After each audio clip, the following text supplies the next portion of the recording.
Thank you for subscribing. If you have not subscribed, kindly click the subscribe button below and hit the bell icon for more updates. And today we are going to discuss about the breast cancer. This is the part 4 video of the breast series, and if you have not watched the before videos, kindly do watch.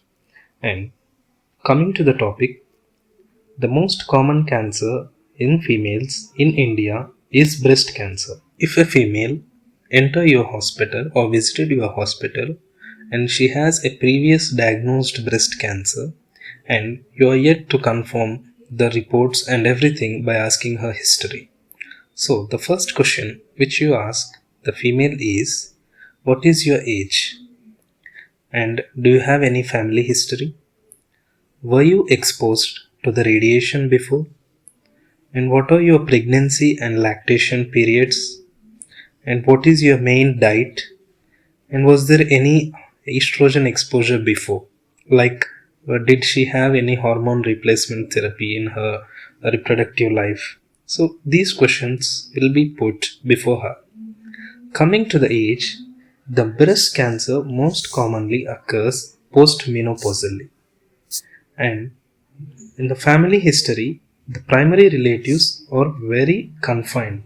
That is, the breast cancer, if anyone in the primary relatives, such as your father, mother, sister, brother, and anyone who come under these primary relatives, not very far relatives, only very close relatives, and if they had any breast cancer or not, this will be one of the risk factor also.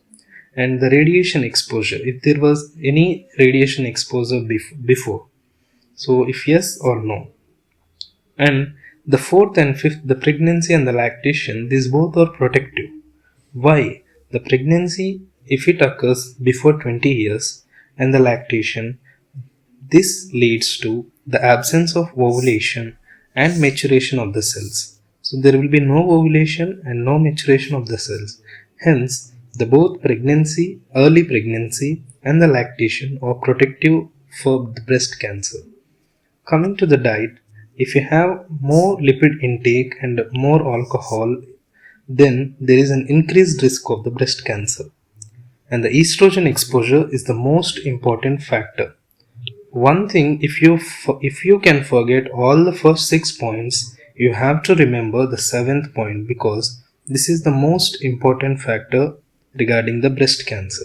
If the female has menses with early starting in the early life and the menopause and the stopping of the menses was very late, then the gap between this is the reproductive period. So, when there is an early menarche and the late menopause, there will be an increase in the reproductive period. And the next one is the hormone replacement therapy. In the life of the female, if she was taking exogenous estrogens, then this also increases the risk factor of the breast cancer. And if there was any previous endometrial carcinoma, even this also increases the risk factor. So, you have to remember the main risk factor of the breast cancer would be estrogen exposure. And this is all about the risk factors. And next, coming to the pathogenesis. The pathogenesis is mainly of two types, that is sporadic and familial. Out of this, sporadic is the most common variant. It about 80 to 90% is the sporadic variant. This usually occurs due to hormone replacement therapy, such as mainly exposure to the estrogen. What happens when the female is exposed more to the hormone replacement therapy? That increases the potential cells causing the cancer and hence increases the risk of carcinoma. And another point you have to remember regarding the sporadic variant is this is mainly associated with P53 gene mutation. This is all we have to remember about the sporadic variant. And now we have to remember, even if you forget the sporadic variant, you have to remember the familial variant. Even this accounts about 10 to 12%, that is very less than the sporadic variant. This is more important because this is associated with the DNA repair genes. So, what are the genes? Mainly there are four types of genes we have to remember. That is BRCA1, BRCA2, CHEK2 and P53. So, when you see the word BRCA1, the one must remind you that ladies are first. That's why BRCA1 is most commonly seen in females, and hence there is an increased risk of ovarian cancer. And the second, automatically, if the first was for females and the ovarian cancer, the second is more in males and more increased risk of prostate cancer. In this way, you need not confuse the difference between BRCA1 and 2. Coming to the CHEK2 gene, this is associated with mainly three parts: renal, kidney, colon, and thyroid carcinoma. And CHEK2 gene is also associated with post-radiation exposure. In this way, when it was exposed to the radiation, this gene gets damaged, and hence there will be an increased risk of the breast cancer. And the main gene is the P53 gene. The one point you have to remember is the overall most common genetic mutation is P53. And this P53 is associated with sporadic cancer, as I said earlier. And also, Li-Fraumeni syndrome is also associated with P53 gene. So, these are the main points we have to remember. A quick wrap up: 1. Ladies first, and the 2 is for the males. And CHEK2 includes 3 organs: kidney, colon, thyroid. It is after the radiation, and the main gene P53. Main syndrome Li-Fraumeni syndrome. Overall, most common genetic mutation is P53. And the extra points which you can remember are: the BRCA1 is associated with basal-like cancer and the medullary cancer. And the 2 is associated with one anemia, that is Fanconi anemia. These are the extra points, extra milestones. Coming to the chromosomes. So, for example, there were many MCQs asked on which chromosome was the BRCA1 gene located. So, in this way, you need not confuse. The first 3 genes is mainly situated on the long arm. So, in this way, you can rule out the MCQs which are on short arm. So, BRCA1, 2 and CHEK2 are present on long arm of the chromosomes. The one is located on 17. For example, if you write the letter 1 and if you can rotate it, it similarly looks like 7 also. In this way, the 1 is mostly related to the 17q and the 2 is 13, and CHEK2 tells you 2 must come twice, and the P53, the P indicates also that it is present on the short arm of the chromosome.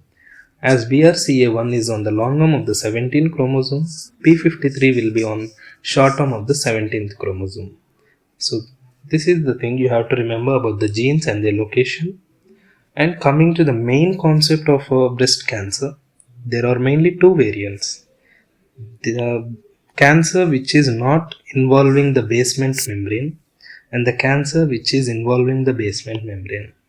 Earlier in the part 1 of our breast cancer, breast pathology series, we have explained you that in the epithelial layer we have 2 kinds of epithelium in the basement membrane also. That is, the outer one is myoepithelial cells, which is closely situated to the basement membrane, and the above we have the luminal cells. So, the outer epithelium, that is myoepithelial cells, is not involved in the first variant, and the other variant, the basement membrane or myoepithelial cells, is involved.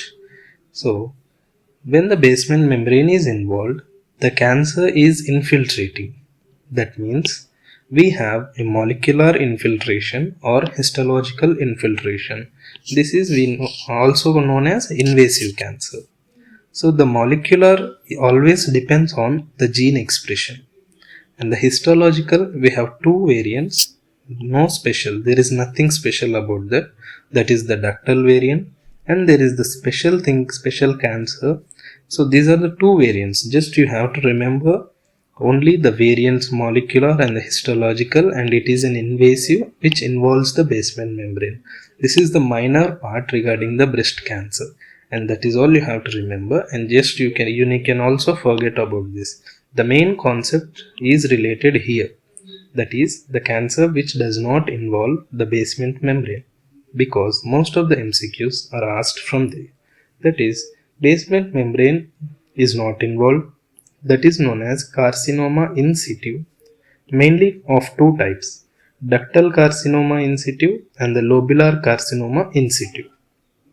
So we will be learning about this very deeply. That is, the first one, ductal carcinoma in situ. Whenever you hear this word, you just remind any comedian which you know, because in the ductal carcinoma we have two types of persons, that is one comedian and the other non-comedian. I'm sorry, the word is not exactly comedian, that is the comedo variant and the non-comedo variant. Just to remember, we have created some kind of story, that's it.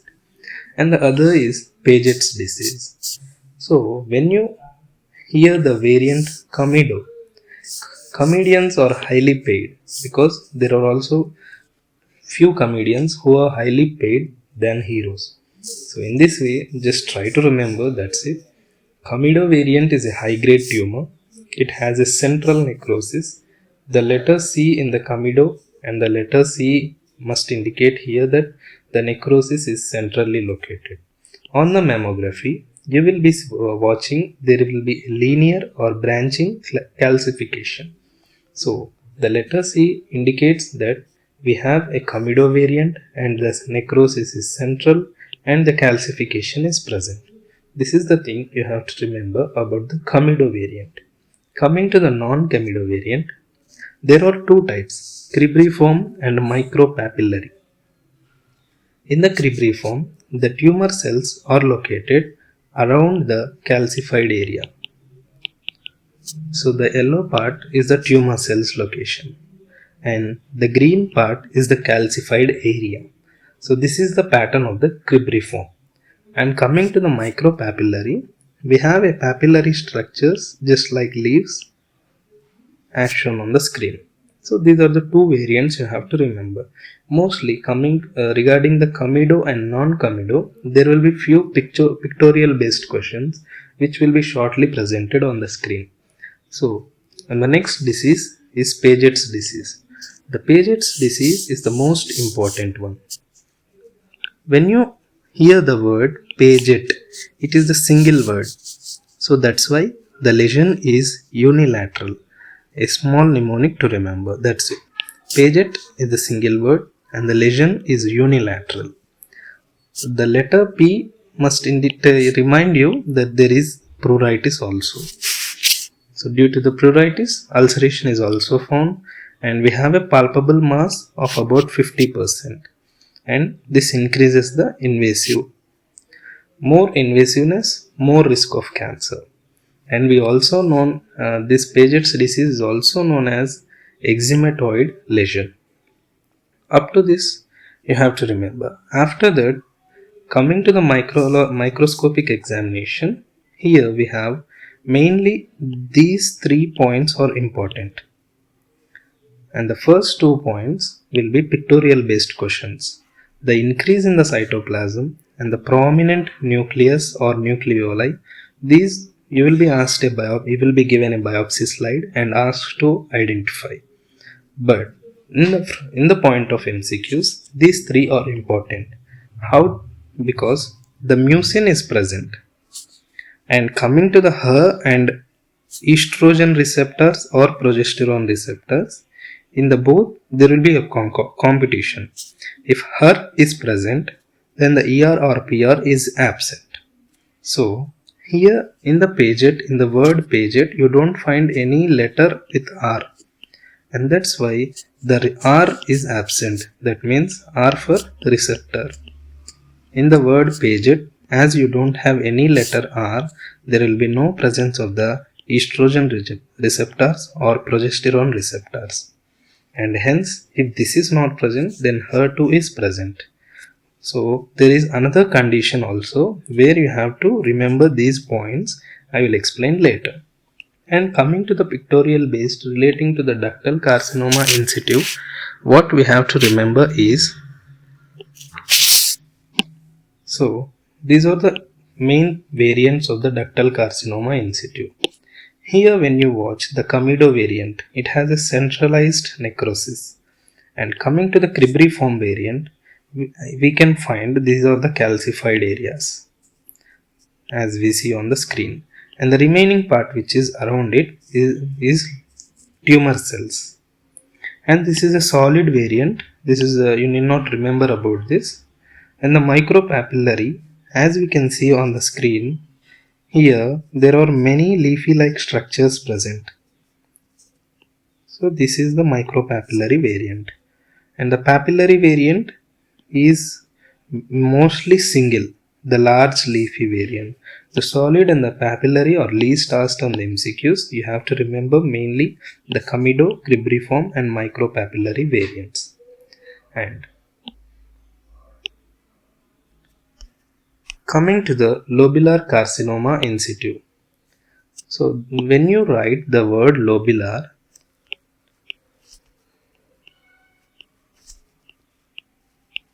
do you find any letters here? Yeah, I find letter B and L tells me that the lesions are bilateral. But in the paget, what I have tell you, paget is a single word and hence their lesion is single, that is unilateral. And in the lobular carcinoma, we have two letters B and L, so bilateral. What happens in the lobular carcinoma? The cells are attached with E-cadherin. This is the normal situation. But in the lobular carcinoma, due to the CDH1 mutation, there is a decrease of the E-cadherin. So when there is a decrease of the E-cadherin, the cells cannot be attached to each other. That's why the cells separate and they look like tumor cells. This is known as discohesive fashion. So this is the main pathogenesis of the lobular carcinoma. And this is the biopsy slide of the lobular carcinoma in situ. That is, the cells, just a minute, these cells which I am showing is, all these are separated. They are not attached and there is no E-cadherin and hence these cells are individual and they are forming tumor cells. So this is what a lobular carcinoma looks like on a biopsy slide. In the lobular carcinoma, there is no secretions and no necrosis and hence there will be no calcification. But as seen in the ductal carcinoma, we have the central necrosis and hence we found the calcification. There is a linear or branching calcification is seen. But in the lobular carcinoma, we don't have any calcifications. And the main points which we have to remember here are, as I said you earlier, the mucin is present in both ductal and lobular carcinoma in situ. But the 2 points, ER and the PR. Here in the lobular, when you see on the top right side of the screen, the lobular has a letter R and hence in the lobular variant we have the receptors present. As the receptors are present, HER2 is absent. This is just a way to remind or remember. So the exact pathogenesis I have not said you, but in the MCQ orientation, when the HER2 is absent, the ER or PR will be present.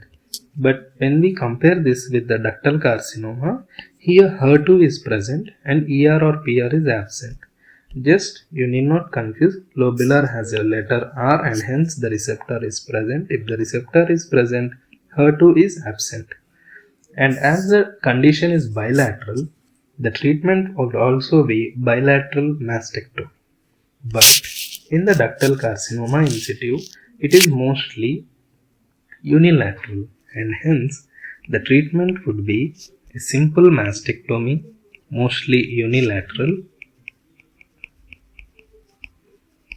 and tamoxifen, a drug is also given for prophylaxis.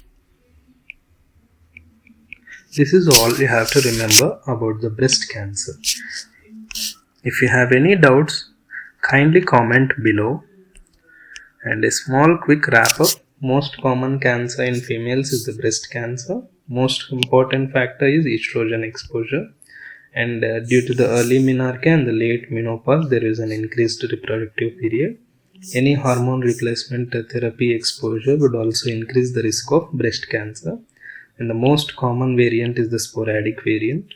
But we have to remember familial variant, and there are 4 types of genes as we explained earlier. You have to remember the chromosome locations, and basement membrane not involved and the basement membrane is involved. And carcinoma in situ, 2 types, ductal carcinoma in situ and the lobular carcinoma in situ. Thank you for watching, viewers. Kindly share the video, and if you have any suggestions, kindly comment below. Thank you.